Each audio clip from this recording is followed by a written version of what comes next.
Well, hello and welcome to a very special festive, whether Craig likes it or not, edition of Writers Off Topic podcast, aka WOTPod. I am Miranda Dickinson. To my left, I don't know which way it's going to be on the thing, but anyway, my lovely co-host is the very wonderful Craig Hallam. Happy Christmas, Craig Hallam. Oh, and a very merry January to you too. You suggested this. I wasn't sure how it was going to go down. I was like, should we do a Christmas thing? It's like, dear Grinch, we've got an idea.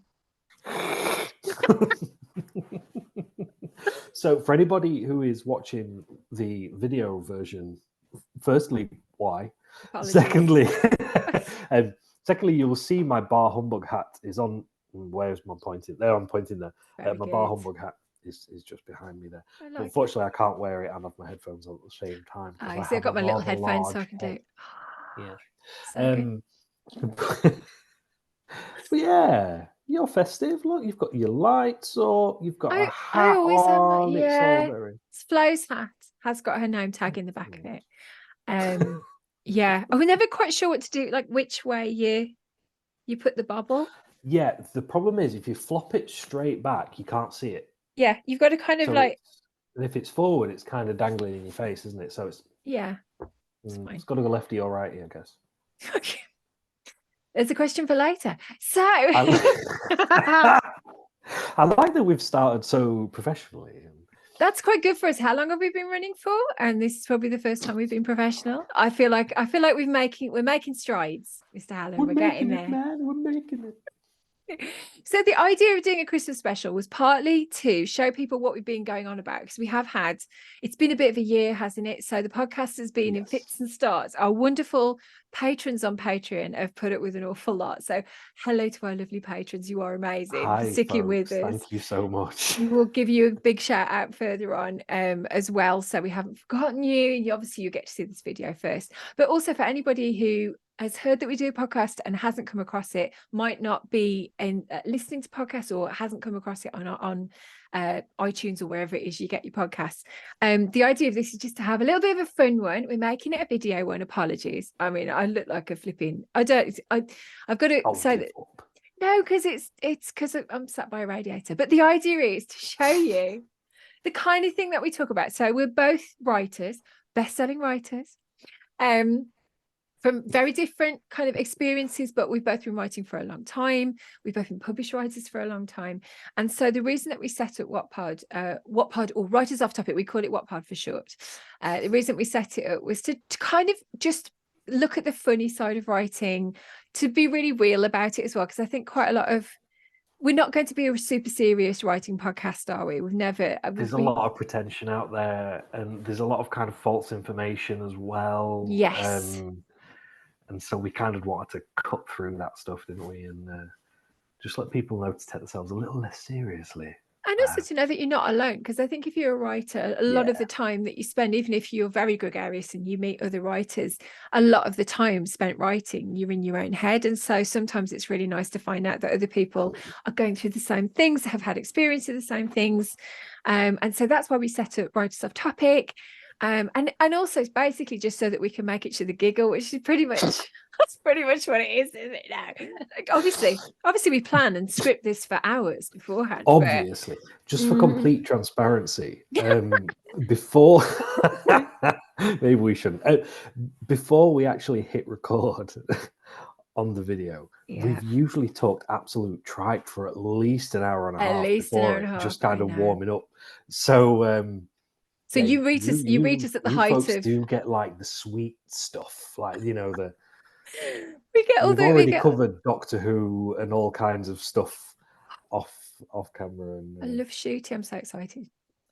Oh, he's going to be so good. I know. I know you haven't seen the episode yet, but just the little bit that he has been in already, he's awesome. I've watched all the behind the scenes stuff because I'm a bit annoying like that. Like when we used to, back in the days of DVDs, I used to watch the DVD extras first because I like looking for the things they were talking about. It's Like, I don't know. But I watched all the behind the scenes stuff because Flo doesn't mind watching that, but I haven't watched the actual episodes. I think she's a little bit young to see them at the moment. So some of the stuff, it's Doctor Who, isn't it? Some of the stuff is kind of borderline, like. And I'm such a wuss as well, so it's quite good if I'm forewarned.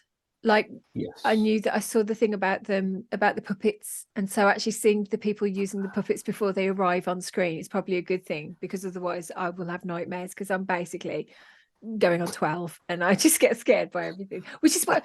But I watch it because I love scary it. moments in that episode. It's properly scary, but then I like being scared, but I like knowing that I'm going to be scared. I don't like the kind of jumpy there's a scene that I won't, obviously, because people might not have seen it. Spoiler.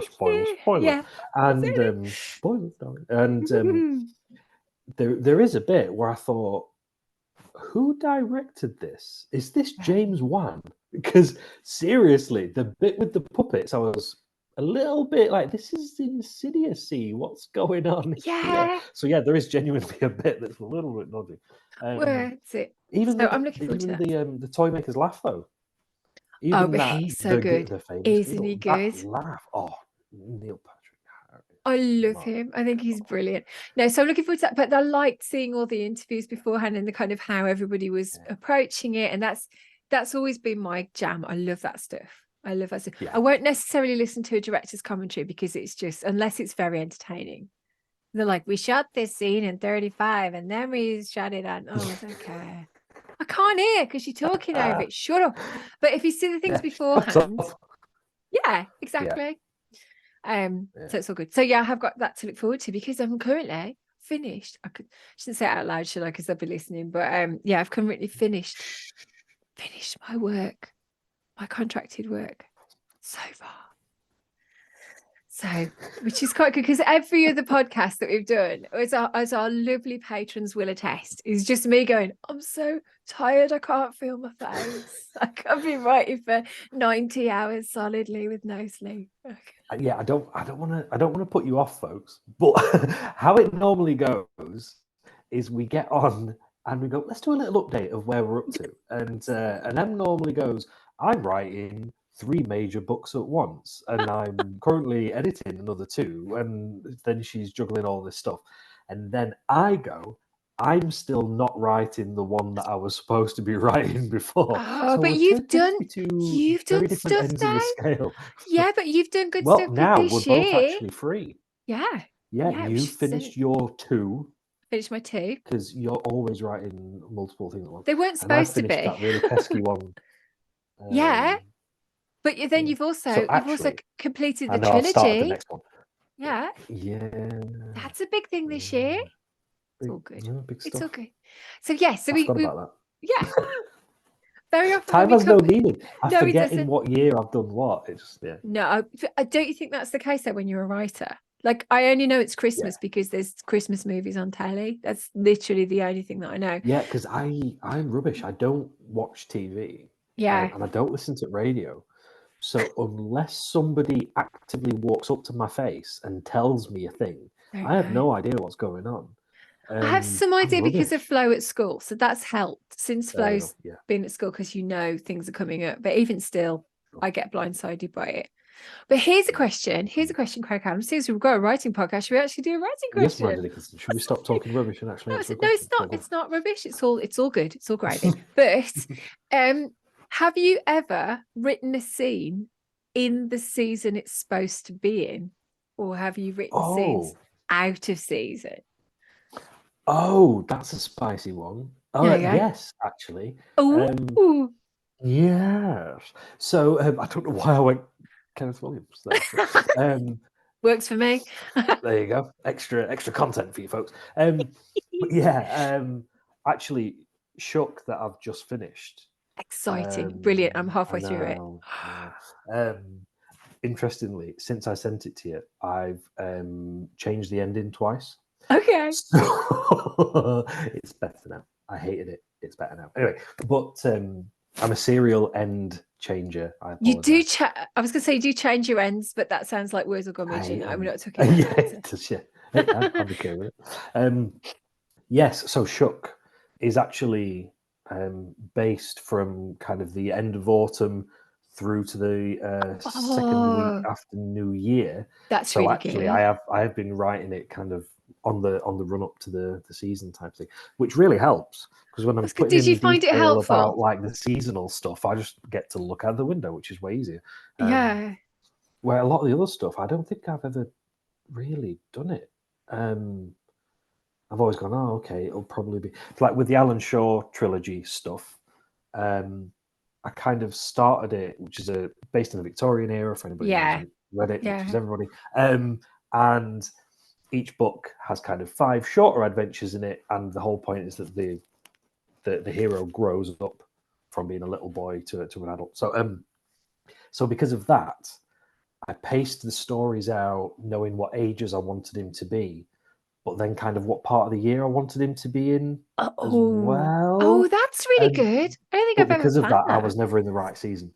Yeah. I was just writing it whenever type of thing. And Yeah. I did write an extra one for because I have a Patreon for the people who You do have read a my Patreon? rubbish as well. Yes. And so I occasionally do extra Alan Shaw stuff for them. I did write a Christmas one specifically at Christmas.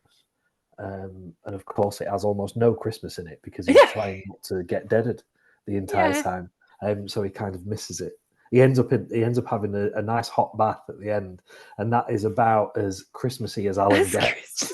Christmas. And it's about as relaxed as he ever gets as well. So that is his Christmas. He gets I to have like a the fact that decent he bath gets time off because he doesn't get a lot of time off, does he really? ever. You get him going from one thing to the next. Yeah, very very much. He arrives home after one thing. There's usually a letter on his doorstep telling him to turn around and head back out again. So yeah, Ace. it's nice that him and Mary get to just have a little Oh, a warm little mo. bath. I think it's nice to have a little moment like that. Those moments are good because Yeah, it otherwise it's just pace all the time, and then I think it's quite exhausting yeah, to write it like that as well. it is. Yeah, So between all the action scenes and stuff, I'm kind of glad that I'm kind of coming away from that steampunky action stuff now and getting back to my gothic yeah. roots again because it's like How does it it's feel? that Because it really like juicy, like descriptive like character stuff, and yeah. I don't feel like I need to go and a robot explodes or anything like that. I can really get into like the well, I'm miserable. I'm miserable, folks. This is Yeah, supposed to be a yes, but Christmas thing, and I'm do you, talking about no, but do you know a lot of people because ghost stories are always really popular at Christmas, and this year, see that's never incredibly gone. so. Yeah, Loads and loads of kind of ghost stories. There's a whole sort of new genre of kind of Christmas murder mysteries.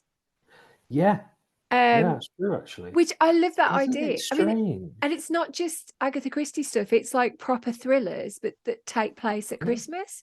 So that's, I mean, I think kind of maybe people have got more time to read at Christmas. Maybe that's the thing, and you just choose which book See, for you're. me, we ended up kind of doing the thing we said we were going to talk about in a roundabout. We've Yeah, segued we've into, which is great. segued, darling. Segued, The year of doing this, we know segued. We've segued we into segued, yeah. that's how I normally say it. But yeah, there is that's my kind of Christmas. I don't really do Christmas. I do more Yule, and for Yeah, me, it's more about the fact that it's the darkest time of year. It's the time when we stay indoors because it's dark outside and it's yeah, cold, and we just get a little bit of food that we've got left, and we kind of hunker down and we just hope to God that spring is on its way. And I think that's the festive thing about ghost stories. It's the darkest time of year. it's everyone As gathered around the animals, fire, we isn't it? know we Yeah, can feel it.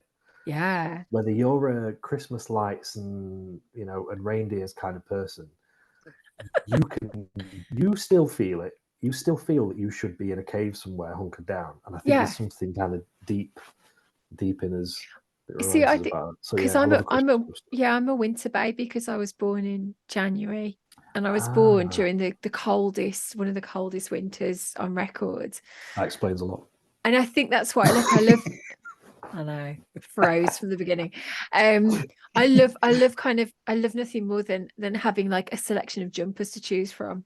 When it's jumper Yeah. season, and I always have blankets over my knees, even in the middle of summer. There's just Hmm. something about feeling cocooned, because I think as a baby, obviously, like, you know yourself as a dad, you end up wrapping him up too much. Absolutely. I mean, Yeah. if it was up to Flo, she'd be like, to just be in a like vest and pants the whole time, because she's Oh, just absolutely. really Yeah. hot-blooded like her dad. But for me, I think I'm definitely a winter baby. I don't Yeah, cope very Rosie's well. like a little radiator. Yeah. She can The be heat for them completely is in the crazy. nud, Yeah. running about with her arms up in the air, just going completely mental. Yeah. But like you finally hunt her down and Oh. catch her and manage to pick her up. And yeah, she's absolutely roasting all the time. No, they do. Flo does. I'm a pretty chilly person. I'm a February baby. See, Flo's Born on a Imbolc for any oh, there you go. any witches out there. Flo's born on in March, but it was quite because it was 2 days from St. Patrick's Day, which explains a lot, I think, about her. And then Bob is a May baby, so both of them are very kind of springy, whereas I'm definitely the little old lady in the corner with a blanket and a mug of tea. I have to get cozy before I write. I always gonna have like a little cozy. Really? Yeah. It's got, because that's why I love writing in coffee shops, because it's the hum, it's the buzz. Yeah. And it's having a warm cup of coffee and probably a cake, and just sort of be relaxing in that environment is something I find really, I find it really freeing, even if I'm writing, as I have been this year, about, multiple murders and stuff. There's something really reassuring for me being in that. And it's not necessarily chatting to people. I do chat to people, but I get into a zone when I'm writing, but I need to feel cozy. So I used to always have a candle. I used to have a different candle for every book that I wrote. Oh yeah, you told me about that. But the only problem with that was that when I was idea. going for right through the night, and this is a tiny, you'll see from the video, this is a tiny office. My tiny office is very tiny. If you have a candle on the whole time, it's not very good for you, because it's like it's like sitting near an open fire for hours on end. Yeah. So I stopped doing that. But yeah, that idea of kind of coziness and warmth, and everything has for to be me, kind the of writing in the coffee shop thing. I mean, I know it's a bit of a cliche as well, isn't it? Who I write in the local coffee shop, But they've got I think the electricity reason that's free, and they've got coffee. Yeah, the Wi-Fi is free. Yeah. Somebody else makes the tea, which is great. Yes. And for me, it's that low hum of background noise. Yeah, Because I really struggle to concentrate when I'm still. Yeah. I'm learning as a almost 40-year-old. I'm finally learning that maybe I have some stuff going on. But yeah, I really struggle to concentrate if I'm still, if I can't fiddle with something, or if it's too quiet. So for me, it's the being sat there and having that hum of noise in the background. Yeah. Actually helps me focus more than distracts me, which is weird, I think. No, but I have that because I always have that with music. I always have music playing. Well, I tend to have like rain sounds or like ambient sounds. Yeah, like stuff like that. And there's actually some great ones on YouTube. There's what's it called now? Gothic Castle Ambience, I think it's called. And basically, it's like there's a storm outside, kind of. Oh no, you see, that would freak me out. There's like a faint organ in the background, and I'm like, oh yes, oh this is me. No, oh, I feel so. I was supposed to be born in Transylvania in the 1400s. In and a instead, I golfing was born in Doncaster in the 80s. So yeah, but I don't know why, but that just it settles me right down. It's funny though, isn't it? Because I think everybody has, because I remember somebody saying to me, "What's your writing routine?" And I thought, I don't actually have one. I write. I don't have one. The closer I get to a deadline, the more I write. Like, yes, oh, in that case, no, I do have that one. Yeah, I have the panic. I'm driven by panic, which is fine. But I think the idea of kind of having a space, or because my first 5 books I wrote on a really, really tiny IKEA sofa that was in my 1-bedroom flat that I was renting, and it was it had been a sofa bed, but it was like I remember my landlord going, "Don't open it, don't." Like, is there a portal to hell in there or something? Like, don't, whatever you do, don't open it.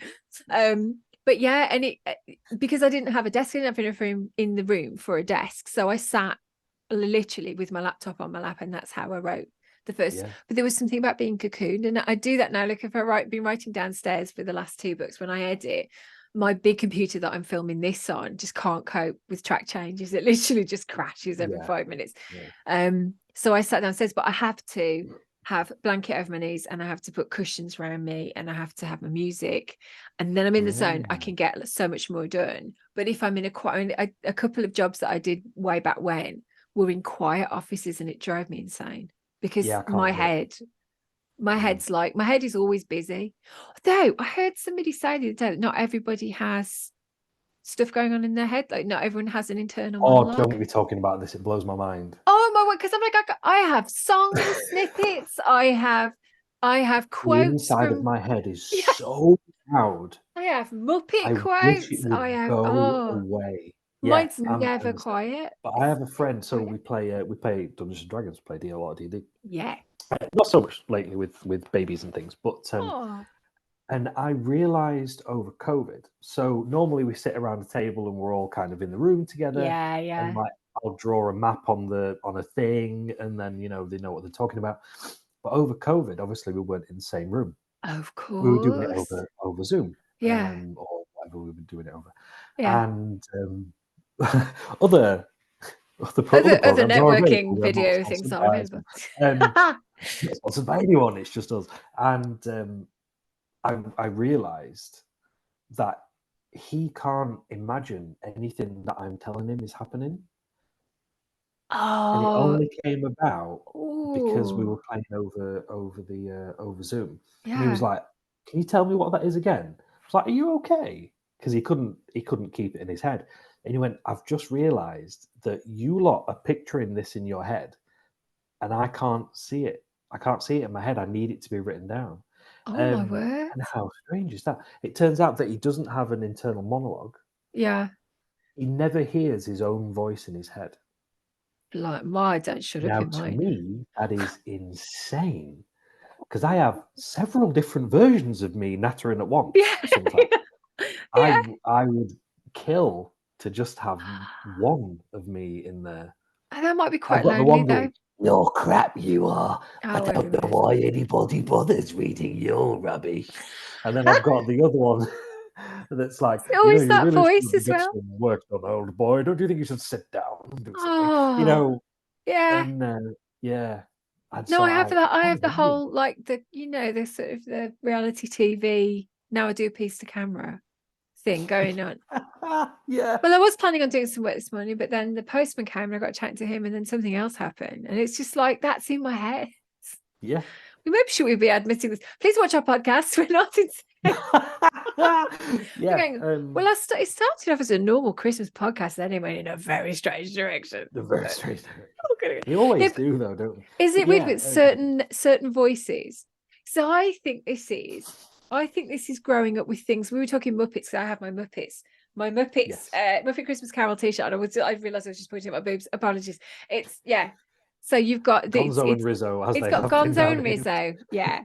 And Gonzo is dressed up as Charles Dickens, and he says, "I am here to tell the story." And then Rizzo is sat but next to him with the whole pile of apples and says, "And I am here for the food." Yeah. But I grew up with that sort of thing going on in my head. But I think it then I can always attribute. I hear voices. Yeah, I know. I hear particular tones of voice when I'm writing. That's what I always try and get that down. Like now when I'm writing, particularly I'm writing romantic comedy, I will listen to voice reels of actors to get the right one in my head, because they've got to have the right characteristics in their voice. It doesn't matter so much necessarily what they look like, because I like readers to make up their own minds. But in terms of the rhythm of how they speak, it's got to be the right person. Yeah. And it's only happened a couple of times when I've had audiobooks that the person they've got is brilliant and fantastic and great, but has missed that cue. Yeah. And it's like, it's really important to me. But there's always like, you see, but I don't have the guy doing that. I sometimes get, like the little kind of like crazy fairy that just goes, "So what you did," like that mean girl fairy. Yeah, it's weird, isn't it? Oh, good. And like someone who's officious always talks like that. I think you'll find. Yes. Because I'm always doing that when I'm trying to, like, the things we've said this before, the things that you Google. Actually. Yeah. I think you'll find back in 1976. Yeah. I always have those kind of things go. It's weird, isn't it? It's weird. But then I think I everybody, I don't know how we don't necessarily, we won't ever know how other people see it. Because I think that's always the challenge when you're writing, is getting that full complete picture that you have in your head down on the page in a way that's accessible to everybody. So you don't even have to, I think sometimes you don't even have to say like, this is how I imagined it. You just say that's how they speak. Because I would imagine if you haven't got that monologue going in your head, you need it to be really easy to pick up from the page because you haven't got it. Oh yeah, absolutely. Yeah, it's fascinating. And it's, I think, one of the things I learned probably early on as well is similar to what you were just saying, is that no matter what you write down, the other person's going to imagine it different anyway. Yeah. Don't worry about it too much. I've met a lot of authors that really care. That the reader gets the version of the person that they wrote. Yes.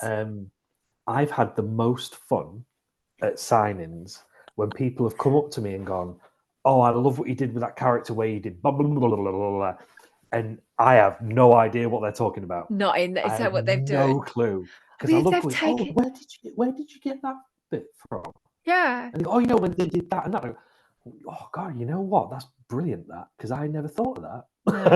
No, but I think that's great if they've run with the characters. That's so good. Yeah. It's their imagination that's doing the hard work. That's what it is, and they're coming up with some genius stuff. I love it. I had that with my first novel, Fairy Tale, which has just been re-released. Oh yes, with the sexy new cover as well. I do. Oh, it's over there. I've got one here, haven't I? Because I mean, you know what I mean. I've not just got them in the background. Look at this. Oh, you see, this is the difference. This is the difference between me and Miranda, folks, because Miranda's organised.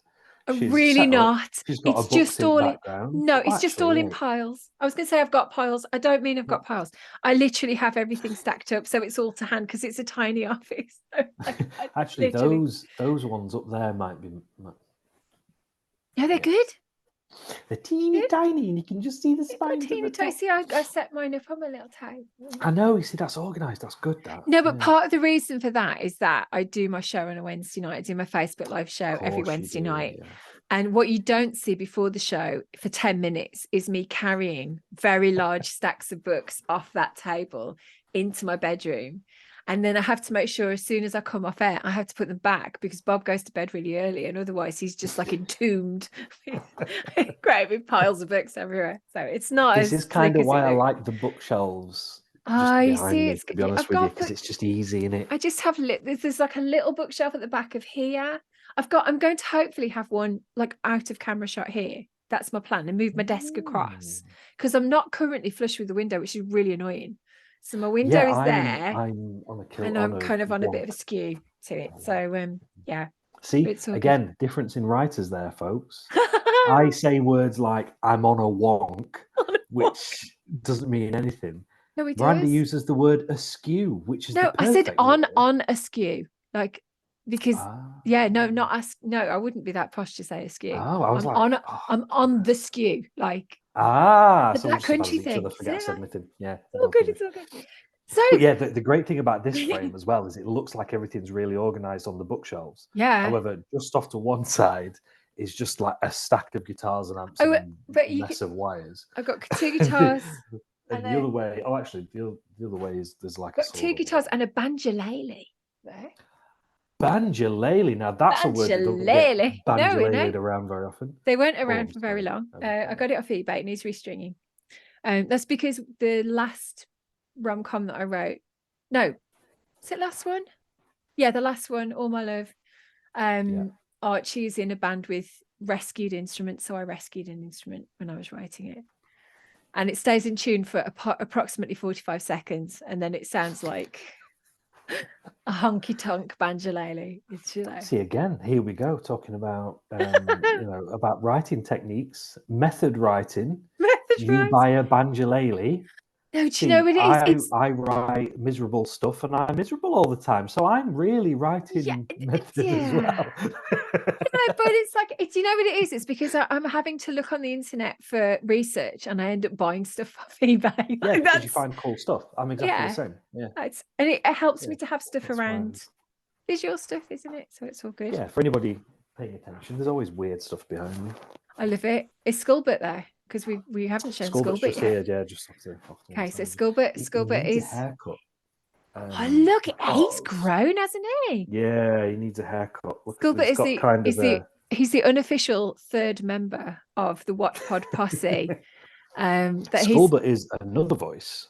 he's he's basically like the Greek chorus. I think we just bring him in when we need to say something. It's all good. Yeah, in case you're not really following what's going on, here's Sculbert. Thanks. Yes, there you go. But yes, so anyway, this is all the kind of thing that we just ended up talking about, isn't it? But I think it's really interesting talking when we're in our writing spaces as well, because there's always things that, well, for me, they're always to hand because it's a tiny room.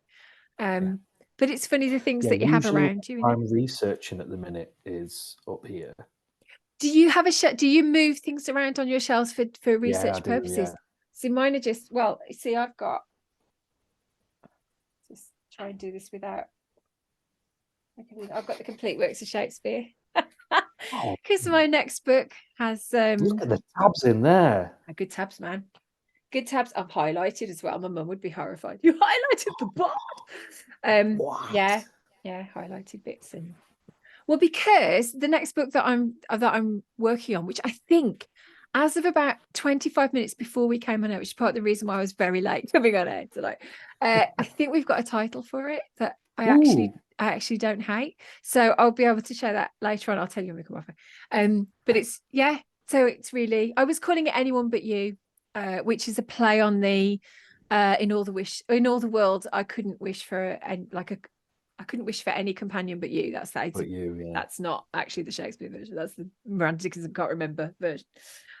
So yeah, but then I have two actors who have to play Shakespeare's greatest love scenes or greatest lovers right the way through the summer when they hate each other.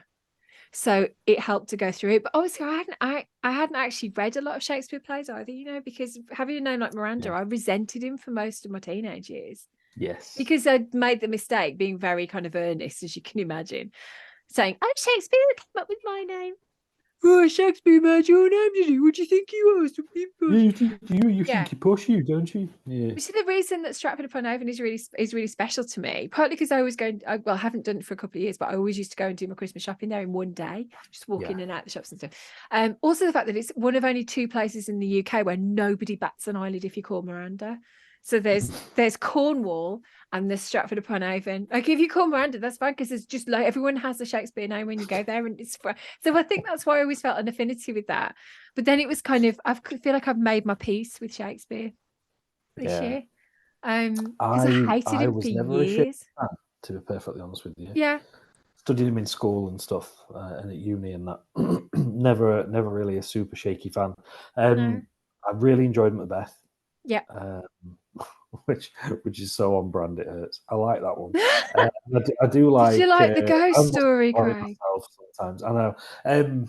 Come on, have a bit of flexibility to your personality, Craig. But I liked Othello as well, mostly because Othello's great though. It's really brooding. And Iago's an incredible character as well. Yeah. Although I always the trouble is I can't think of Iago without the parrot in Aladdin. Why am I not surprised? We have mentioned this on a few occasions. That is one of my favourite Disney sidekicks. We cannot do the Gilbert Gottfried impression again. We do. If you want to hear it, go back through our back catalogue of WOTPod episodes. Yeah, we do it at length. A whole skit on it for quite a long time. Yeah.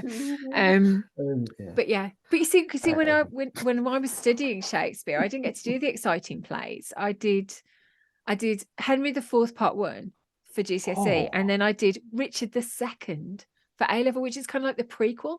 So it's just like what happened. Hate you so much? What did you do to him? I think they said like you've got to suffer. I mean, that's one of the lovely things actually about writing this is finding the joy in the little, because they only do a little scene, they're not doing the whole play. Yeah. But finding the joy in that and the kind of the touch points between that and real life, and I've suddenly finally understood what people are saying when they go, oh, because it's really, there's so much that Shakespeare says that is kind of what we go through because it's talking about real life. Because I can get past the these and thous and therefores and stuff. I didn't understand it as a kid. I was always like, if I can't understand what they're saying, how can this possibly be relevant to me? And I think a lot of kids probably think the same thing. Although, have you But watched the actually, CBeebies channel? I've done a right, whole series of Shakespeare live really? action sort of event things, and Flo loves them. And they've done, like, they did The Tempest, they've done Midsummer Night's Dream, Oh, interesting. and they have like little asides where William Shakespeare's kind of explaining things to the audience, but it's done That's cool. with the actual language, but done in a way that kids totally get it. It's filmed in front of a live audience. But Flo loved that and never Oh, went, that's oh, cool. I don't understand these funny words they're saying, because it was done. And I think there's a lot more of that now. I think maybe I said when we were at school, but I'd probably finished school before you were born. Don't give up. But back in day, it was almost like you had to suffer. You know, people think this with that. We say It this with books, was, don't we? People saying you've got to suffer when you read, otherwise it's yes. not a good thing. Yeah. You have to die for your art type of thing. You have to But die for yes, your I art. think the thing is when we studied Shakespeare when we were kids, Yeah. it was they would hand you the play, you would read it Yeah. with the class, you would Line have by no line. idea what was going on, No. and you were none the wiser. Now, because for anybody who doesn't know, my wife's an English teacher, so that really helps. That's good. Yeah. But now they teach it how I think it should be taught, which is this is a play. It's supposed to be acted, Watch not it read. first. Absolutely. Yeah. And that's Yeah. when I get it. The first time I watched Macbeth, I was like, holy smokes, this is incredible. Yeah. Where did those three weirdos at the start come from? It's Why is good. there an eyeball on stage? It was like I'd never seen it before Yeah. or come across it before, but that's because it was so bland written down. But then Yeah. you read Othello, Snorefest, watch Yeah. Othello. Dominic West was Ooh. Iago in the one that I saw. Amazing. Oh my Amazing. lord! So he was incredible. Yeah. And then the whole bit where he kind of gives her the pillow at the end was obviously like really emotionally evocative because you're sat around watching this dude murder this woman, Especially when you know it's coming and there's and it nothing hits. you can do about. Yeah. Yeah, definitely. It's However, like, the oh. one with Dominic West. If anybody don't look this up, who the other actors were, for the love of God, folk. But the guy playing Othello was not great. Really? And actually, the lady playing Desdemona wasn't great either. To the point that when he gives her the pillow at the end, everybody clapped. You don't want that to happen, did you do not? you? Yeah, he was like, "For the love of God, will you shut up?" And everybody was like, "Oh, well done, finally, yes, that means we're almost at the end." Oh no, Yeah. we don't want that. Dominic West held No. the whole thing together. He was absolutely phenomenal. Yeah. I think, but you see, this is why. Now we talked about you know, when you're writing and kind of how you imagine it and how readers imagine it. Part of the reason that I love audiobooks so much is seeing what actors do with it, because they will always take the book in things that I know every word that's written in a book by the time it's published. You know yourself, you're like, I finished it 9 times, I know exactly what's on each page, I know what the key kind of phrases are at each one, and then you hear an actor do it and they bring something else out of it. Completely fresh. Yeah. I love that. I love they're that. going to deliver it like that. Okay, Okay, that's quite cool. I didn't see that when I wrote it, but I can see now how that works really well. I just think it's brilliant. It's so good. Yeah, that's when you get really good voice actors as well, isn't it? Yeah. It's like a movie. Because I listen to most of my stuff now because I don't really have time to read, unfortunately. Yeah. Yeah, some of those voice actors, oh man, they really so bring good. something to it. I love it. Listened to, whichever. Oh man, it's going to bug the life out of me now. I'm going to have to check. I'm sorry, guys. Pause for a second while I check my Audible because it was an absolute banger.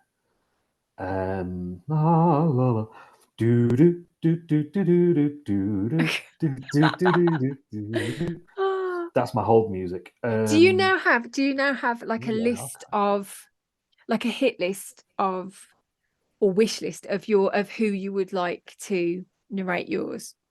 Like if they did a full cast version of Alan Shaw.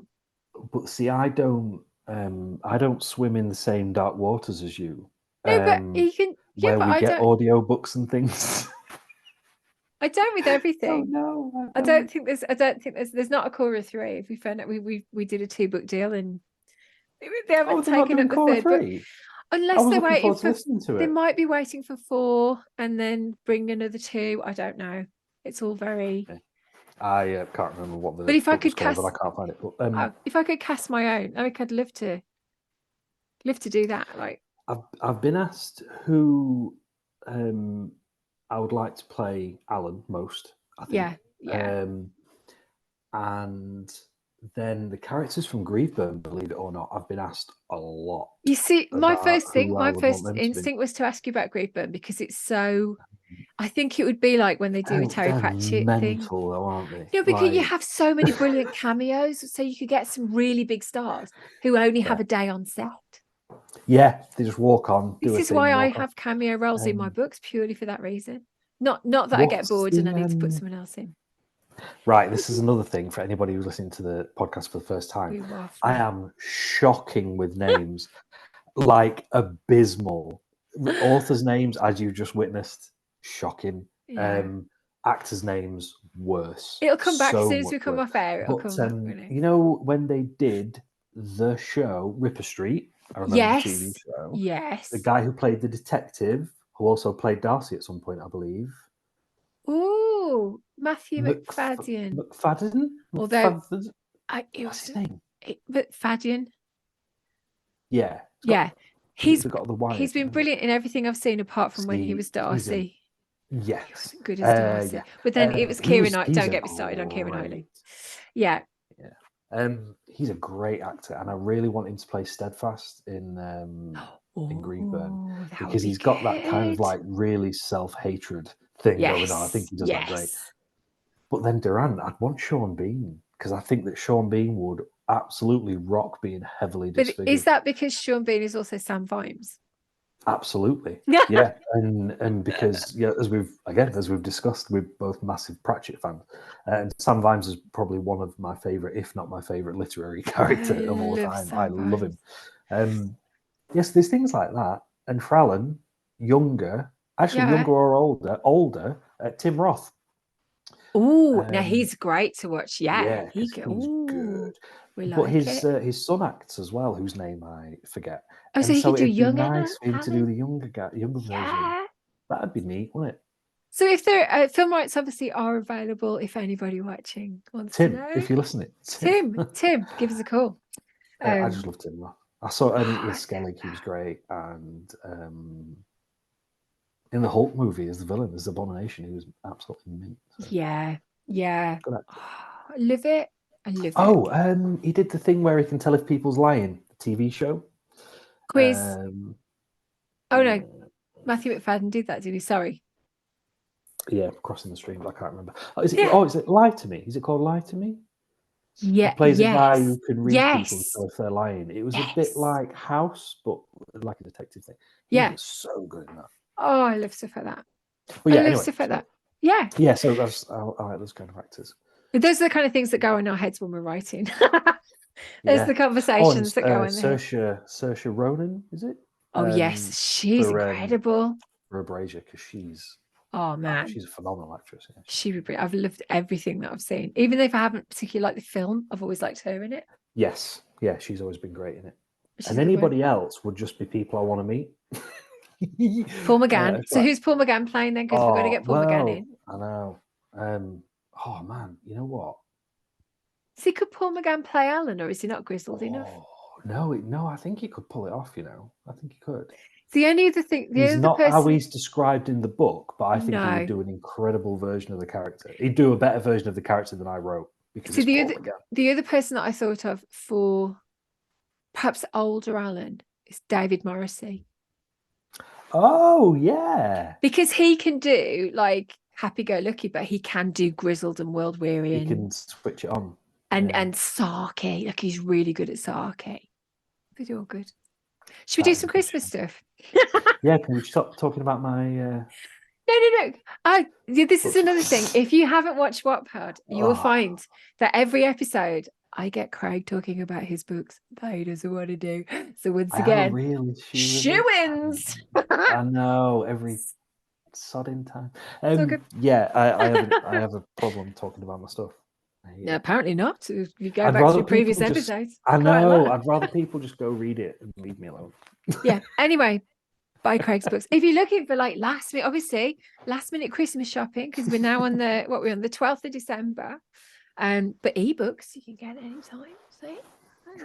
True fact. Best-selling, international best-selling ebooks. All right. I've got to say. It's like, you see, I think that's like, it's like I have Sunday Times bestseller, although the last time I was a Sunday Times bestseller was quite a few years ago.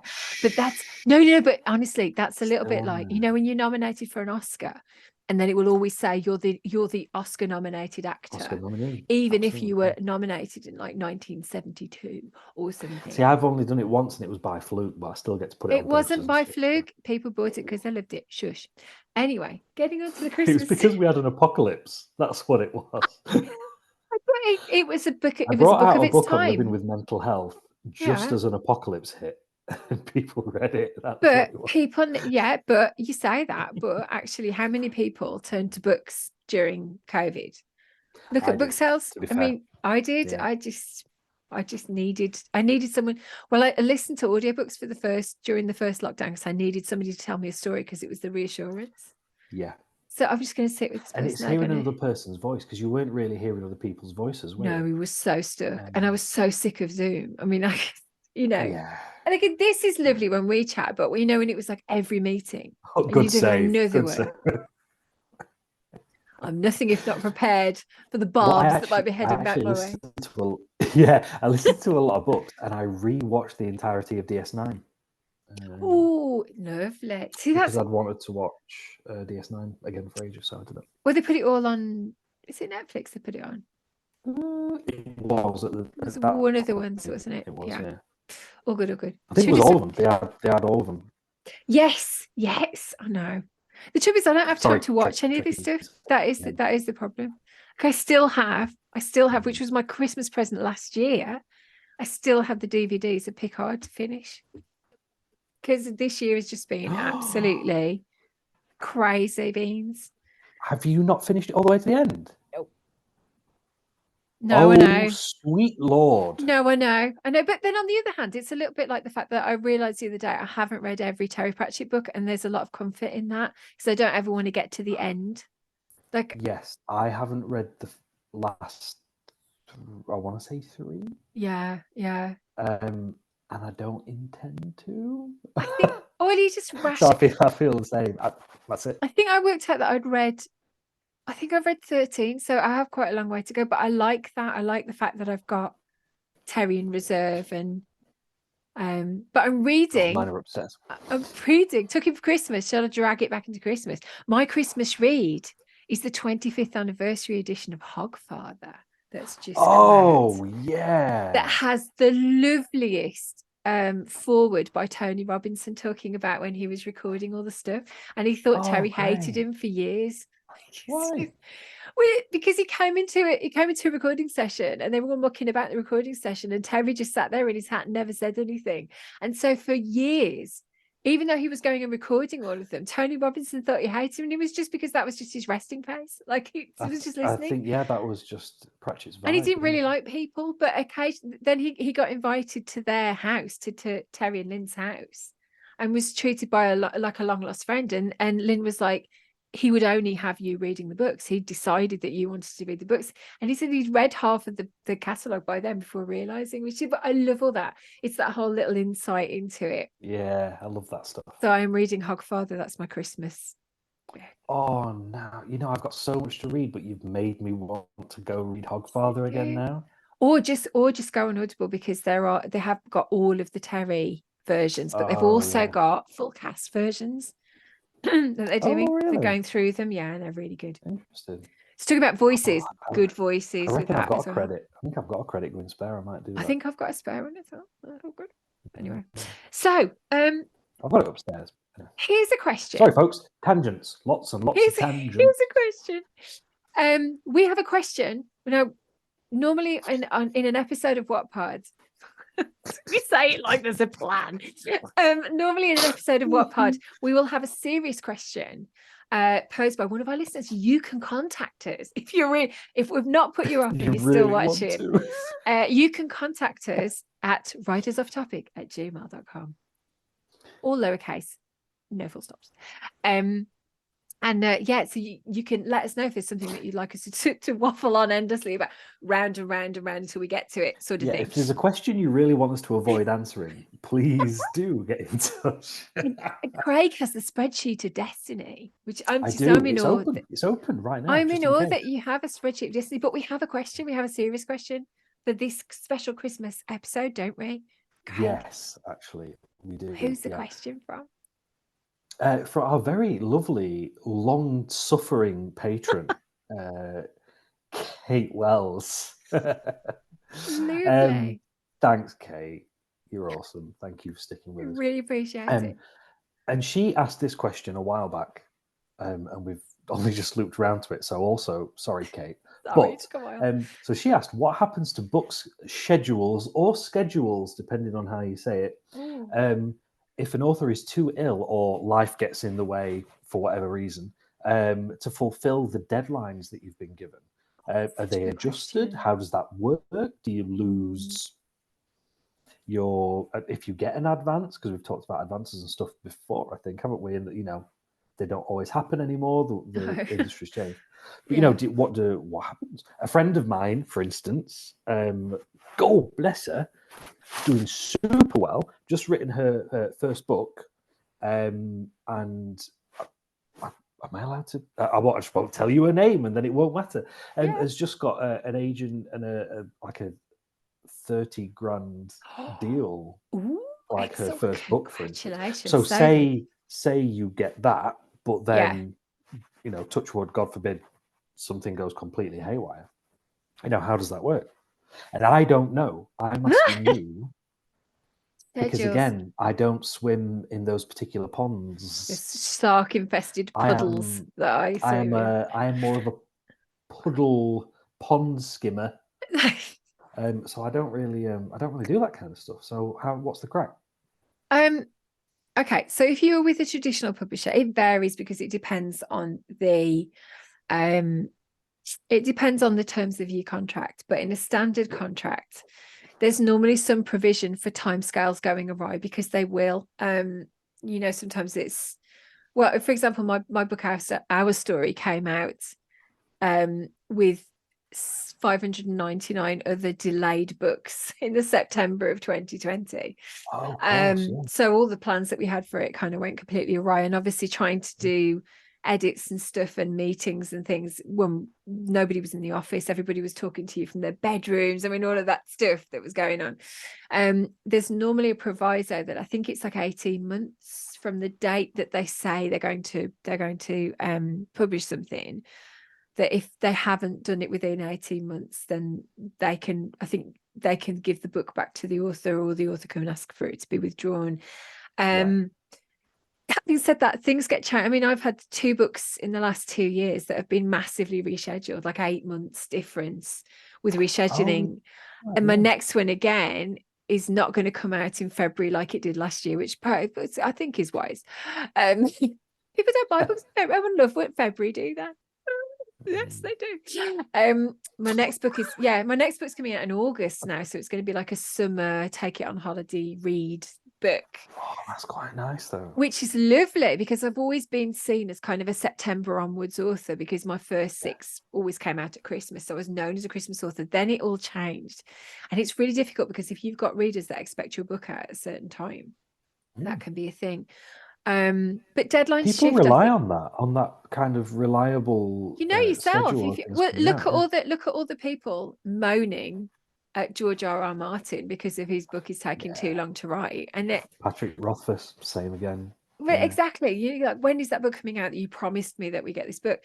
There's a whole load of reasons why that doesn't happen. I think it's very unsettling if you've got into a rhythm of writing and publishing, and you're working towards a date, and then suddenly it's not September, it's February, which is what happened with that's what happened with The Start of Something, and with All My Love as well, that they were both scheduled for different times and then it got changed.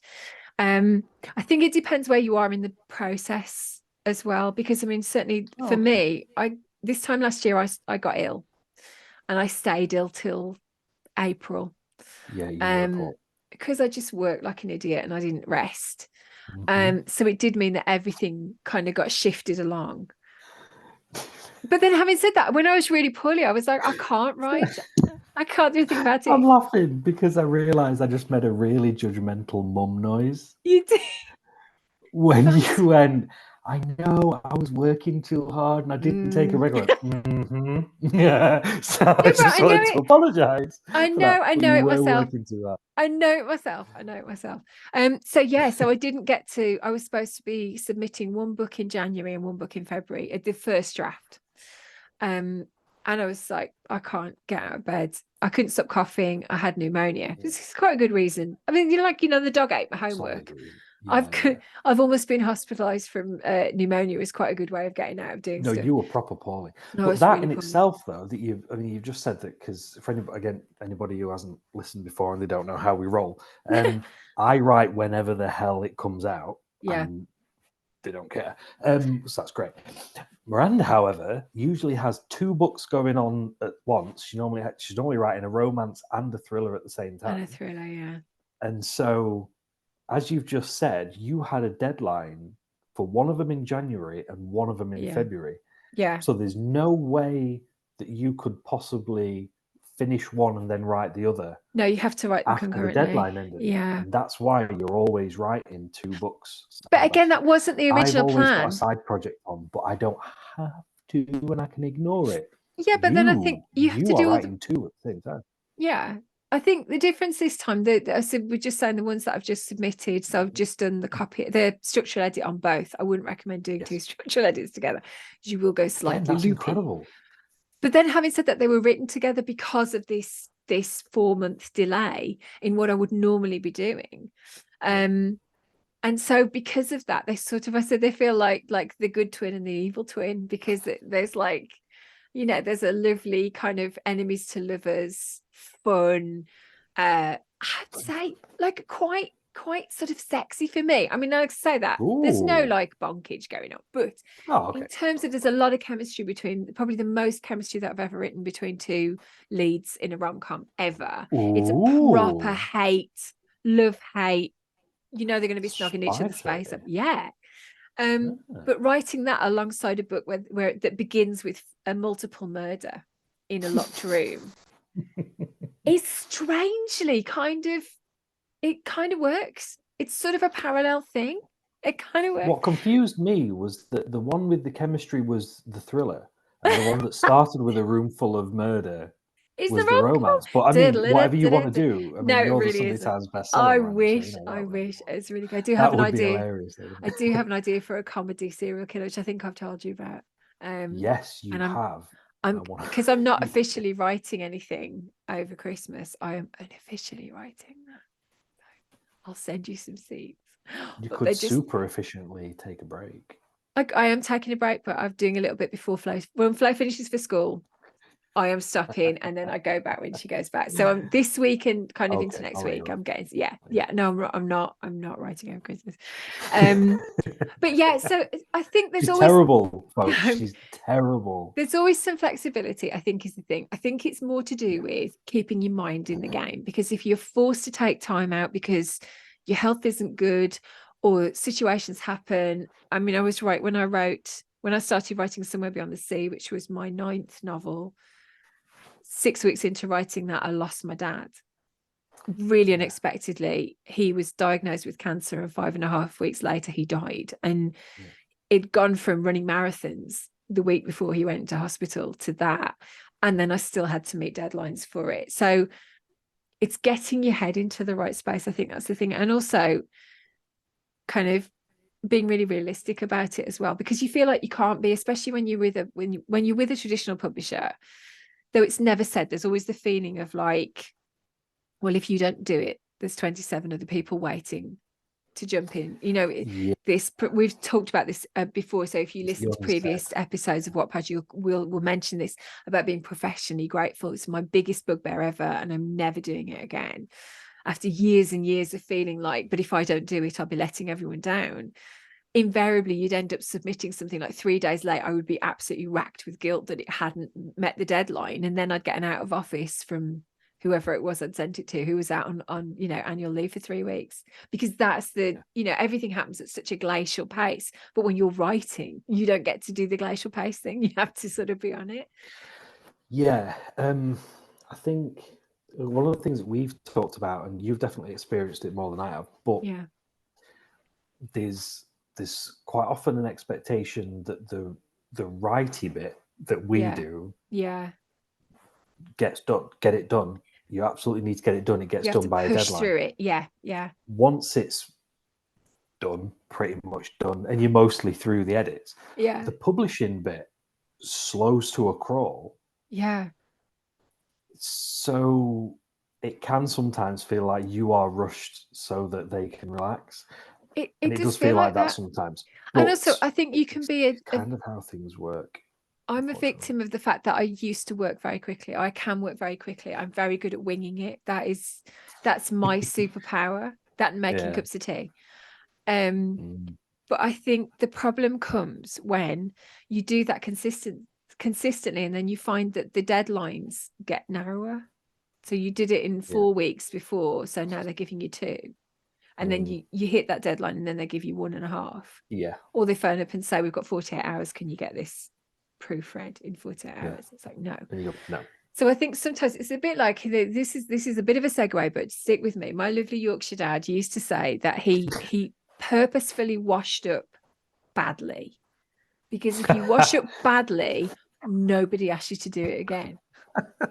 I think there's a lot of wisdom to be found in that. I never got to meet your dad. You would have loved him. But I love that man. Loved him. It's a very Yorkshire thing as well. It's like, why bother? They're all going to be rubbish. But yeah, I think there is that thing. I think that you've got to build in space for that to happen. Because I was thinking, we were talking about Christmas and talking about, what happens to it if you have a writing routine. And everybody's we're flexible, aren't we? But if you're used to writing a certain number of words, or you set your thing, and I know that some of my writer friends will write 1,000 words a day, and so sometimes that will take them all day. Sometimes me too. Sometimes that will take all day. Sometimes they'll get that done in an hour and a half, and they've got the rest of the day to themselves. But they have this thing that they have to write 1,000 words a day. And I think when Christmas comes in, which is it's a much lighter version of if you've got health problems or if there's bereavements and stuff. But in the same way, it can be as disruptive.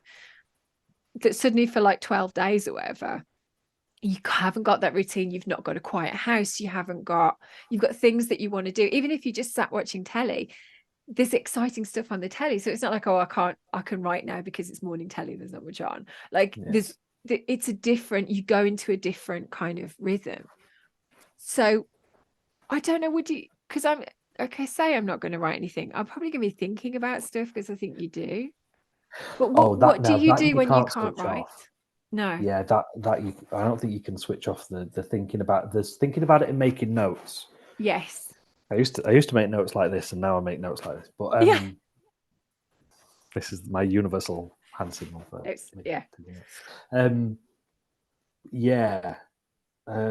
think because I really do not have a routine at all. Yeah. And because I'm very much on kind of a on a manic depressive cycle, to be perfectly honest, it's how I roll.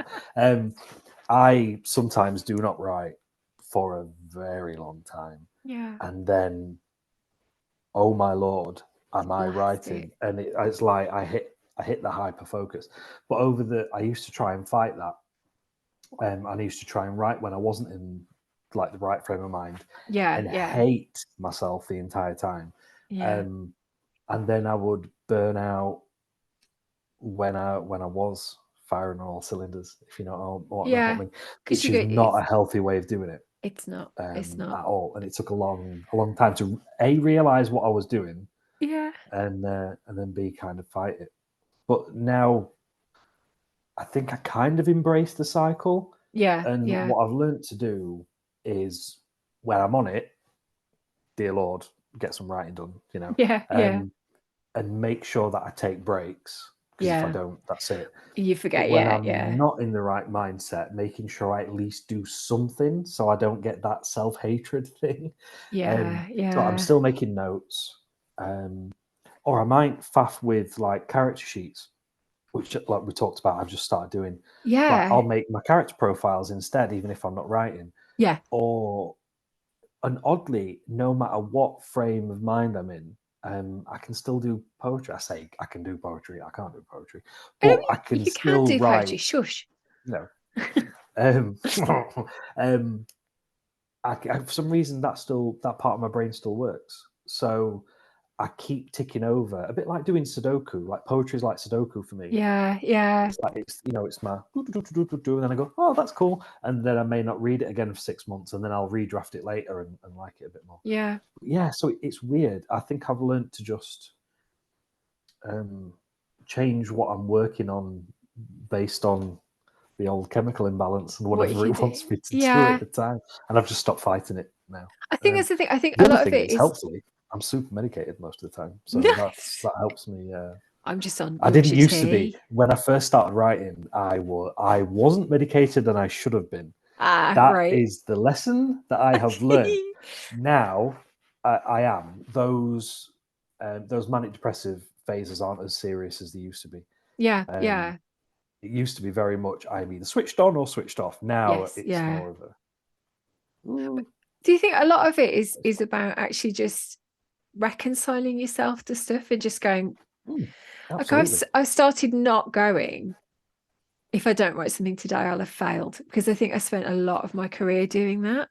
Yeah, same. Whereas if I've thought about it, if I've added a sentence, if I've added to the playlist, if I've come up with a new plot point, if I've gone, oh, yeah, actually, that needs to be there rather than there. Oh, okay, or even just I that's it. read That through happens. what I've done, or like even when I'm on a deadline, I find that, because I find for me, there's that point when I have to start work. Yeah. And I can have all the time in the world, but until I reach that point where I go, yeah, I've got to write now.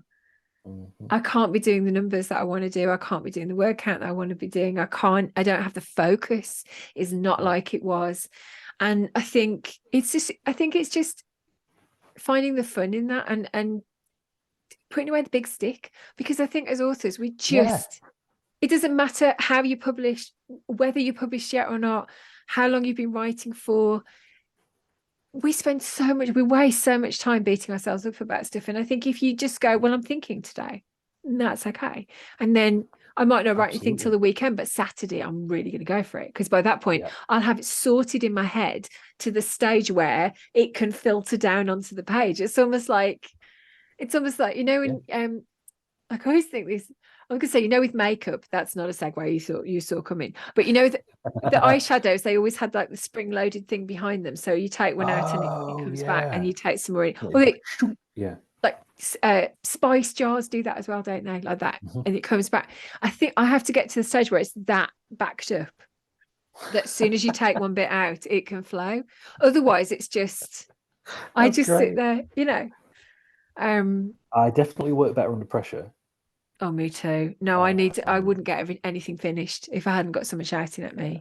I have to. And that's why I write so slow, though, because I don't have a deadline. Yeah, but then They don't I really think when care you've when I set hand it yourself in. a deadline for stuff, like with Yeah, I Alan set Shaw, myself one, yeah. yeah, but that's hard to set. I think that's more of a thing than getting an email saying, by the way, this needs to be in next Yeah. Wednesday.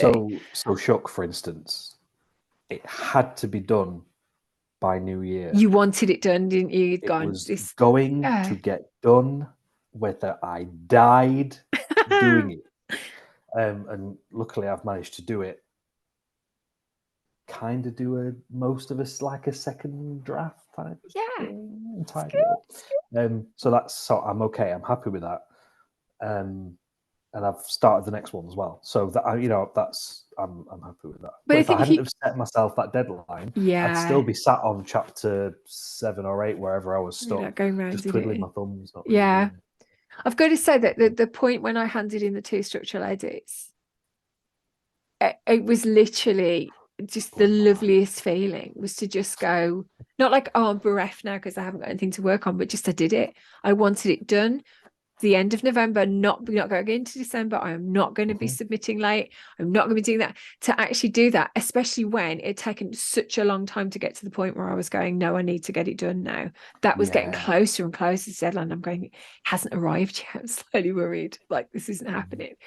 I think it made such a difference. So it's good. But I think the key to all of it, and this is part of the reason why we set the podcast in the first place, is to be able to go, it really doesn't matter. You don't have to do things the same with every book. You don't have to do the same things every week. Like, I think there's always room. It's just giving yourself permission to do things differently and to go with the flow and trust that it will get done. Because I think when you really care about it, it's going to get done. Like you say, you reached the point with Shook where you went, by hook or by crook, this is going to be done. It's the last thing I do. I have to get this done. But the feeling of getting to that stage and doing it and then going, yeah, it's great. Both started working on something straight away. Now, in the past, I'd get to the end, be so tired, send something in, and then resent my laptop for like a month, and then have to sort of get back into that flow of writing again. But I think it's when you give yourself permission to go, no, actually, this is enough for today, because there's other stuff going on, and then tomorrow there'll be more. And if I don't manage to do it, or it rains, or Flo's ill, or whatever, I'm ill, it's not the end of the world if I don't do. I'm not going like every day I'm going, well, there's 1,000 words I didn't write today, and then the next day there's 2,000 words I didn't write today, because this is just so defeatist. You will never get it done. So I think you'll giving never yourself permission, let yourself catch up. Then it's impossible. Also, I think over the Christmas period, or over the festive period, or whatever you celebrate, if you don't celebrate, that idea of everything kind of stopping for a week or 2 weeks, sometimes it's really nice, because it gives you a chance to just pick up bits of inspiration that you wouldn't pick up anywhere else, because you're in situations that you wouldn't necessarily see week in, week out. You're watching stuff on telly that isn't things that you would watch, certainly not in that volume, I don't think, like you do when you're there, or you're having conversations with other people that you perhaps wouldn't be having and stuff. So I think it's all about, like you say, giving yourself permission for it, and it will get done. It'll get done because you care about it. And it will bug you. It would really... It absolutely would. One of the major things for me as well was realizing that I need thinking time. Yes. That's just thinking time. Any spare time that I got, I used to think that I had to be sat at the laptop typing. That's the only time that to get counts. something done. It took a long time. And it took a long time to realize that I can sit here and I can sit with my fingers poised. But if I've not had time to think, what's the point of that? So now sometimes I'm like, I try to. It sounds really weird. I try to be. I try to think. Are you actually ready to sit down and type yet? And I think it's actually, it's asking yourself the question instead of just shouting at you that you haven't done it. Like, no, I don't think I am. I'll tell you what you need then, Craig, said that voice in the back of your head. I'll tell you what you need, mate. You need to leave your laptop alone and go get a cup of tea, don't you? And that's what I do. I don't go to my laptop. I'm going to go for a walk instead. And I go for a walk. But by the time I've looped back, I am ready to sit down and type, because I've given myself a bit of thinking time. It's about permission, I think, isn't it? But I think you got to allow yourself to have some rest. I know this is coming from me, but it's a good thing. A wooga. But thank you so much for that question, Kate. That was amazing. We need to mention as well that Kate's very first novel is out now. She writes as Kate Kenzie, and her first book is called A Blend of Magic. And it's brilliant. So if you're looking for if you like kind of witchy, magic-y, small town, kind of set in Whitby, which is beautiful. If you like that kind of story, you'll love it. It's wonderful. It's really magical. It's a good thing to read. I think anytime from September onwards is good, because I always want to read magical stuff. I absolutely loved it. So that is out now. It's definitely got that kind of like cozy darker months reading it's like kind of practical magic meets Gilmore Girls meets that sort of. But I love books by Sarah Addison Allen, and it reminded me a lot of that.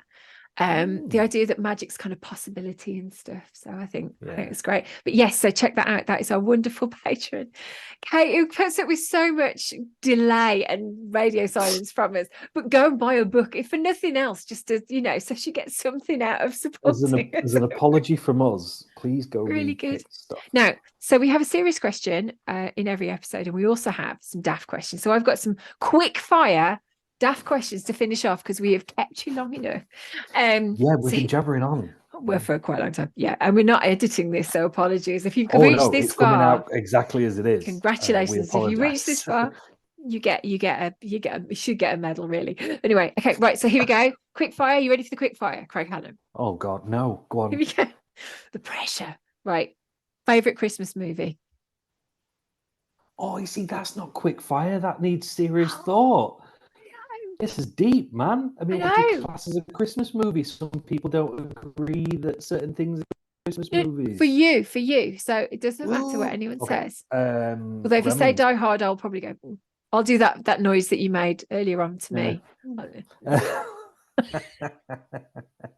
I do love Die Hard. Don't get me wrong. But it's Gremlins for me.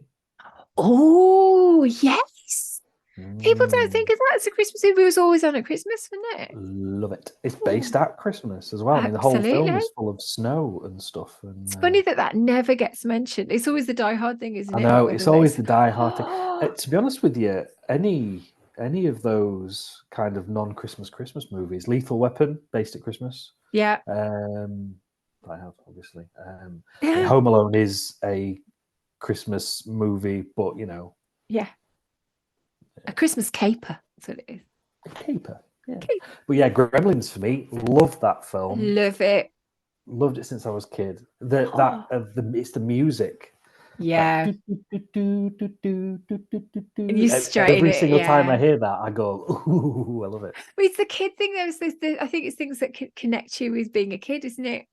Yeah. So mine's Muppet Christmas. In your ears if you don't like blood and guts and gore, but they always cut out a certain scene in Gremlins that was always in it when I was a kid, which shows that I was brought up in the 80s, where the mum puts one of them in the microwave and turns it on to get. Do you know? I remember people talking about that. Always cut out. It's cut out. Never see it anymore. Yeah. It used to be on the old VHS version that I used to have as well. You see, for me, that's how old I am, kids. No, well, I'm even older than you, so it's not going to make a difference. Tape is what we used to do. For me, it's Muppet Christmas Carol. Oh, I mean, that's just an. But you see, with that, they have the whole scene with Belle that they cut out that was in the original movie, and it still hasn't been put on any version. The song that she sings, though, the Love We Lost. Yeah, When Love Is Gone. Oh, Love Is Gone. That's it. But they reprise it at the end. Yeah, it's at the end with everybody singing. Yeah, and it doesn't make any sense unless the earlier scenes in it. But I remember going to see it at the cinema. I think I must have been about 15 or 16. No, I know. No, but you are, because also the fact that you've then got Rizzo crying, and it doesn't make any sense why Rizzo's crying, but he's crying because she's basically come to Scrooge and said it's not working, broken the engagement, she's walking away, and he knows that it's down to him and he's watching it happen. Yeah. So it goes straight to the Ghost of Christmas Future, and it doesn't make any sense why it's there. And anybody can tell who watches films ever that there's a dodgy edit there as well. Yeah, because her skirt goes past. Yeah, her dress goes past, and you're like, well, who's that? Who's that? Just don't know. Yeah, but I have to watch that every year. That's my Christmas movie. Year without fail. Yeah, it's one of the few. Nightmare Before Christmas as well is one of my absolutely every very year. Good. Yeah, and White Christmas for me. Oh, interesting. You know what? Because of the songs. Admission. Yeah. I don't think I've ever seen it. It's on this Christmas. I know, Christmas really, Eve, I don't think 1 o'clock on BBC Two. Christmas Eve. Yeah. Oh my Lord! I bought the Radio Times today, and I was just looking through because I always miss it. I always find out it's just been stuff that you want to watch. Not quite yet, but they don't do the film section anymore. They don't do the Baz Luhrmann film section anymore, so you have to actually go through and look for films. I'm like, I've not got the time for that. I want to go through the film section first. But yeah, no, I love it. I love it. I love the songs. I love everything's in Technicolor. Also, the fact that it starts off in a war zone. Starts off in a war with everybody singing and Bing Crosby singing I'm dreaming of a white Christmas, and it pulls away from him and it just shows this absolute bombed out, desolate sort of landscape with these soldiers that have been told they've got to go up to the front line. I mean, it's just, I love that as well, because people don't think of that. They think of the ending with it, you know, the snow and them dressed in like the red and white outfits and stuff. Oh, what were we talking about earlier? And we I can't remember now. A bit that nobody ever thinks of, nobody ever mentions. Oh yes, you were saying about things that happen in movies that no one ever mentions, but it's in every single one. So you were saying about thingy, the bloke with his cup of tea, looking at his mug. Yes, so I was talking about Stargate and the fact that O'Neill will occasionally look in the bottom of his cup, realize there's nothing in it, and then point it down. And he does it loads. Yeah. But yeah, I love stuff like that. I love it. So yeah, but those are my kind of go-to. See, that wasn't quickfire. It wasn't quickfire. Let's get quick. Okay, here we go. Real tree or fake tree? Fake tree. I'm a real tree. Yeah. Oh. What we were saying about this? What is real? What is a real tree? We see a long time. Yeah. But no, fake tree for me. Absolutely. A long time ago, I had Bruce the spruce, who, of course, who I grew in a pot, and he came in every Christmas. And it was my first marriage. I was living down in Essex, and one of the worst things is that I had to leave Bruce behind. By that point, he was too big to put in the car. Yeah. I had to keep replacing him every year. Well, yeah, I mean, I had a tiny car and he was in this great big pot like this. But yeah, I used to bring him in. And then it wasn't that thing of throwing the Christmas tree out when it's dead. I hate that. Like, I love it. Yeah. I love getting ones that have got roots in and then just growing them on. See, it's fake tree, but real wreath for me. Oh, okay. All right. No, I like that idea. As we've talked about, I don't really do Christmas, mostly because of the whole Christmas thing. But the pagany kind of Yule stuff is more my vibe. So a real wreath is, I know it's a strange distinction, I know, because the traditions are all higgledy-piggledy now, aren't they? They're all put together. But weird. But it is lovely when you drive down the street and everyone's got wreaths on their doors, or they've got the lights. Like in my street, everyone goes nuts with the lights, and it's just really sweet. I find it quite hopeful. I think my dad always found Christmas lights hopeful, so I think I probably got that from him. Yeah.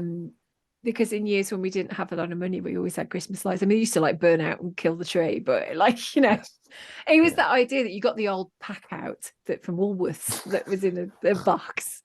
But that's the thing. As soon as you plugged it in, you were like, I need to check all these bulbs individually now. Yeah. Just when you got the electric shock, that was the one that needed changing. And simpler times. And it's the heat, the sort of smell of kind of like cooking plastic that was went on. Yeah, there was always an element of danger to Christmas in like the 70s, 80s, and 90s, really, wasn't there? Are we going to be okay? Are we going to do? We'll give it. Yeah. Okay, right. Best bit of Christmas dinner. Oh, right. Now, potentially controversial. Oh, sprouts. Oh, I love the sprouts. I love a sprout, and I don't get to eat them half as much as I'd like. Sprouts with roast potatoes right underneath as the next. So are you like a very purist with your sprouts? Like, do you have to do just sprouts, or they sprouts and bacon? Have they got little accoutrements with them? I do prefer them just on their own, but I mean, bacon on anything. I mean, I'm not an animal. We had bacon and Stilton with sprouts last year. Oh, that was that's very a nice. step too far A tiny little. Is that too much? I'm not a cheese guy. But sprouts are good just by themselves. They taste better now as well. I'm a mild cheddar guy, not a. Yeah, I don't really like Stilton, but I like it if it's melted over bacon. That's like kind of the point when I'll have it. Okay. What about yours anyway? So I'm a sprouts. I love sprouts. And I love roast parsnips. Oh, interesting. Parsnips are my It's thing. interesting that neither of us have chosen like the meat, which is supposed to be the big thing. But you know, when I was pregnant with Flo, I craved vegetables and gravy, like you get with a roast dinner, Oh, but really? not the meat.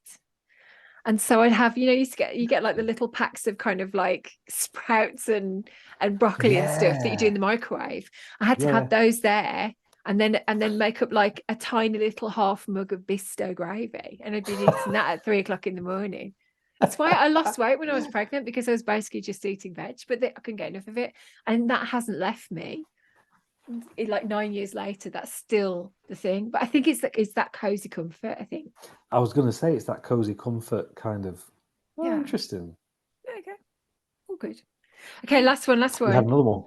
What makes you feel festive? I'm going to say festive / magic of the season, right? So not necessarily Oh, yeah. Christmas, but that feeling that you get at this time, at the end of the year, when you know it's colder nights and it's frosty Yeah. and all of that stuff. What is it for you that makes you go, oh, you feel it? That's there. So, I think so. We've mentioned it earlier, didn't we? So it's more about how did I put it now? I can't remember how I put it. It sounded funnier when I said it earlier. I think my historical Christmas period Yes. is kind of like, you know, just after the Romans left, you know, like that kind Okay. of Christmas. Yep. Everybody's in a hut, and it's super dark, and we don't go outside because there's wolves, and we're eating the last scraps to get through to spring, and we're hoping spring's coming soon. And it's that kind of very. I'm more into like the natural side of it. I'm always more impressed with kind of the fact that it's the longest days of the year, and it's, you know, it's darkest, and you know, the solstice and all that kind of stuff. I love that kind of stuff. So that's kind of the more important stuff for me. And genuinely, when people are like, "Oh, it's Christmas," I'm like, "Yeah, it's solstice, and you know, it's dangerous. It's a dangerous time of year, man. You know, blood in the snow, stuff like that." And I don't know why. I feel that more. I know that's really Like worry about stuff. But so because of that, I think my favorite bit is the hunkering down. It's that cozy being on the sofa under a blanket, kind of with a book on the go on Christmas Eve as well. Oh, Christmas Eve is the magic one And I for me, think we definitely. talked about this. Yeah, Yeah. Because Christmas Day, Christmas it's a lot of Day, busyness and stuff, isn't there? So I could take it or leave it, to be perfectly yeah. honest with you. Christmas Eve, that particular moment where the lights are kind of turned down, I've only got one lamp on. There's a Yeah. blanket over me. I've got a good book, and normally a small glass of something that I shouldn't be drinking Yeah. Yeah. in it. In that very second, in That that one moment, moment. that is about as festive as I get. That's And good I though. don't, I it's think that that's lovely. homely, Yeah. hard to It's describe. almost kind of hibernation, isn't it? It's knowing that it's It is. accepting that things have slowed down and that you don't have to be anywhere and stuff. I think that's It's my really inside magical. animal going, well, you just chill out. It's winter, for Christ's sake. Yeah. I think that's what it is. Find a pile of leaves, snuggle up, You get a should cup of be tea. asleep. Yeah. What about you? When do you get most festive? Oh, You I'm like just Christmas Eve as well, don't you? I love Christmas Eve, and because um I would, because I don't know who's watching, I'm gonna be really careful what I say here, but Oh, my mum told me certain facts that I think you shouldn't necessarily know. mm-hmm. When I was 3, Yes. which was very, very early. But then it became for 3, did you me, just say? oh yeah, yeah. Jeez, I I think I know. were at least like That's 5 or my 6. mother. I love her to bits. She was like, "Well, you asked. Okay, yeah, but you just make something up." Um, but I Like think everybody because of else does. that, well, then it became about the magic of the story, because I think I wanted to recapture that magic. And so for years and years and years, when I went to bed on Christmas Eve, I would swear that I could hear sleigh bells. And you know, Yeah. it's really cold, frosty night, and sounds travel for miles. And so it's that. So I love Christmas Eve because I love that, like the Christmas tree lights on and nothing else, and like Yeah. no other lights on. I'm snuggled up under a blanket, and like I'm normally either reading or I'm watching a Christmas movie or something. Yeah. I Yeah. love it. But I think it's that thing. my dad loved Christmas, so it's so synonymous with my dad. So now it's very bittersweet. Like I love decorating the tree; it's one of my favorite things. And Flo loves it. Our tree, I'll send you a photo of our tree. Our tree is like just, it's effervescent, I think is the word we used to use. But even that, like unwrapping the decorations and everything has a story, because in our house everything had stories. So again, like you say, like hunkering around the fire and telling stories, our family would always tell stories of where things had come from and where the angel on the tree came from, or whatever. So I love that quintessential stuff. That's very, it's quite all primal, all isn't of the it? marketing's off it. Yeah. All of the corporate stuff's gone. Yeah. All of the religion is taken out of it. I mean, if people are religious, that's absolutely grand. Do whatever you want to do. I'm not in particular. But all that is pared away. Yeah. And all you've got is a few humans together. Yeah. In the dark, telling getting stories. Together. You see that that's it for me. I used to go to the like the midnight mass thing, or midnight. Oh, yeah. They called it midnight mass, but it was a Methodist church, so it wasn't mass. Yeah. But even that was lovely, because you'd kind of wish everyone a Merry Christmas and come out into a very still night, because there'd be no one on the roads, and driving home and then getting into your PJs, and then because you were wide awake, you didn't want to, you were allowed to stay up for an hour, and so there'd be Christmas movies on the telly, and so here's that thing of coming in from the cold and everything being lovely. And also the midnight sort of service was always very kind of calm after all the you had Christmas carols, but there were lots of candles everywhere, and it was very kind of it was a hold your breath moment, and I loved that. The magic sort of thing was there. Again, strip the religion out of it. It's not it's not the do's and don'ts. Humans getting together, isn't it? And feeling something beyond where you're at. The lights are low. No, I love it. But that's why I always have, I mean, part of the reason that I have loads of fairy lights in my office is because of doing the show. So it's kind of a set. I've sort of set it up like a set. But also I feel happy when there's sparkly lights.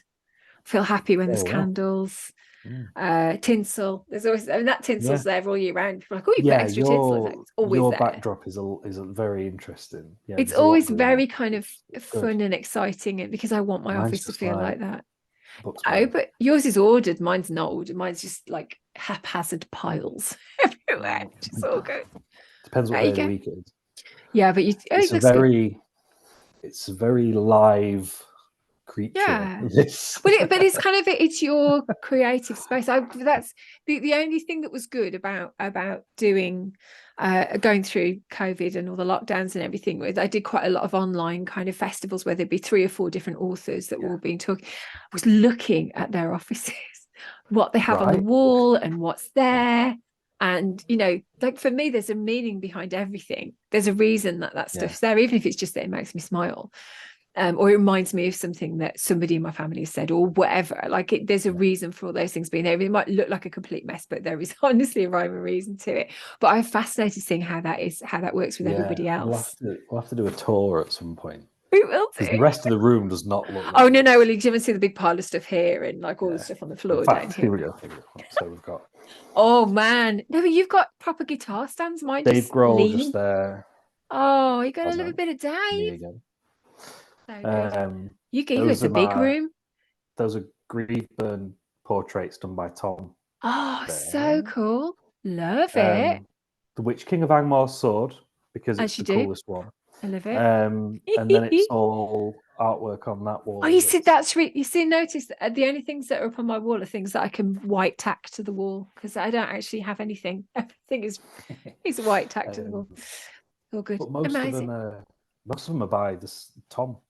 Yeah. Tom Brown, folks, excellent artist, buddy of mine, who did all the portraits of all the Griefburn characters, and I'm just completely obsessed with his work. So I've got 6 different bits of his.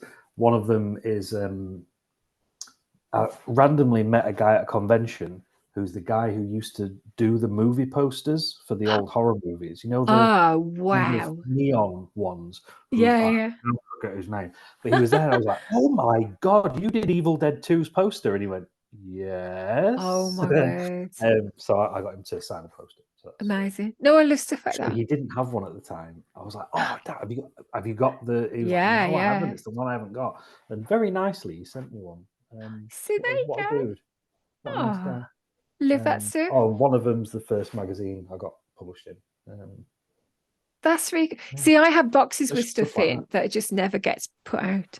Yeah, I've got bits and bobs. And I'm like, should I do something with that? Or No, but it's just, you know, like at some point you'll have, like at some point I'll have the full library with the Wizzy Ladder, but I couldn't actually fit a Wizzy Ladder in here I at the know. moment. Well, this is as close Like as I one could day. get.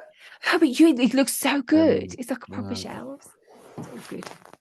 All good. Good old IKEA. But we've witted on for a long time, haven't we? Yes, sorry, we've talked for far too long. This has been the Christmas special of Writers Off Topic, aka WOTPod. We will be back in the new year. We are going to be sorted because I'm not going to be on the crazy schedule, thank goodness.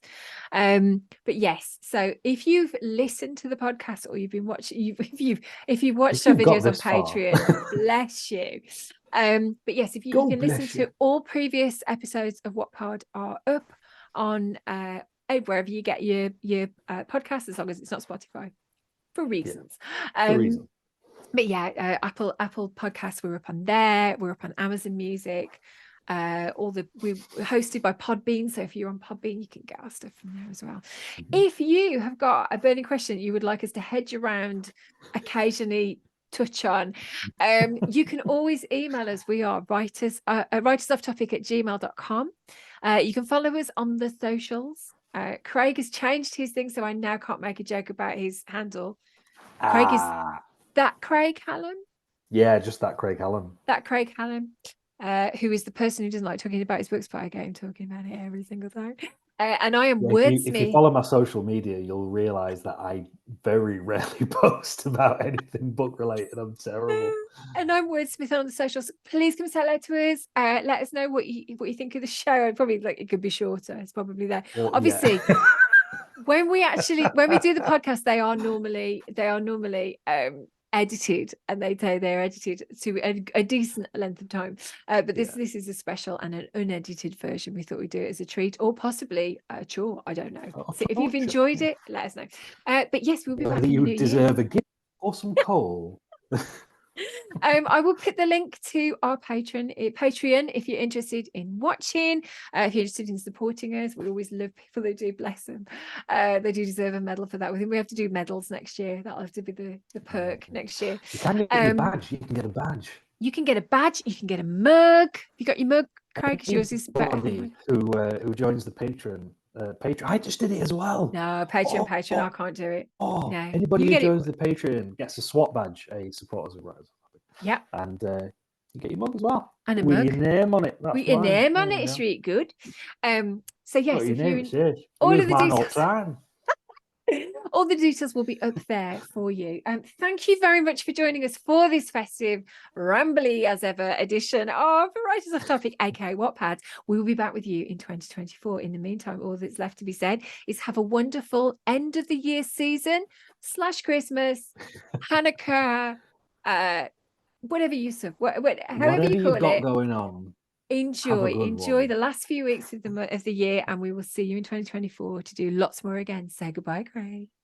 Goodbye, Craig.